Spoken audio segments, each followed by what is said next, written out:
আমি একটি কালারফুল ছবি আঁকবো, বৃষ্টির ছবি আঁকবো। ছোট ছোট বাচ্চাদের জন্য খুব সহজে একটা বৃষ্টির ছবি আঁকা যায় এমন একটা ছবি আঁকবো। প্রথমে আমি একটা গাঢ় সবুজ রং দিয়ে আমি কয়েকটা বড় বড় ঘাস এঁকে নিব। এরপর আমি লেমন কালারটা দিয়ে বা জিয়া রংটা দিয়ে কয়েকটা ডাল দিয়ে নেব। এরপর আমি pink colour, orange colour, purple colour, red colour, তারপর ব্লু কালার, তারপর ইয়েলো কালার, এভাবে কয়েকটা ফুল এঁকে নিচ্ছি। এরপর আমি ছবিটার ভিতরে একটা বাচ্চার ছাতা আঁকবো। বৃষ্টি নিয়ে একটা ছোট ছেলে ছাতা নিয়ে দাঁড়িয়ে আছে। আমি প্রথমে কালো সাইন পেন দিয়ে ছাতাটা একটা শেপ করে নিচ্ছি।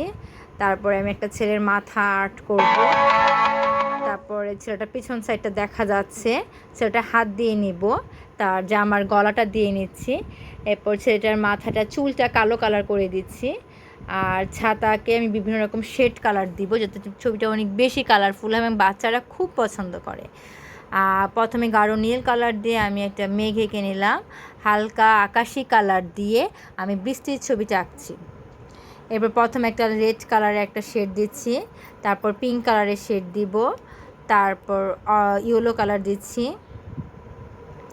তারপর অরেঞ্জ কালার দিয়ে নিব। আর সবার লাস্টে আমি আবারও একটা রেড কালার ইউজ করলাম, যতটা বেশি ছবিটাকে কালারফুল করা যায় আর কি। বাচ্চাটার জামাটা টি শার্টটাও আমি অরেঞ্জ কালার দিয়ে একটু হালকা একটু শেড করে নিলাম।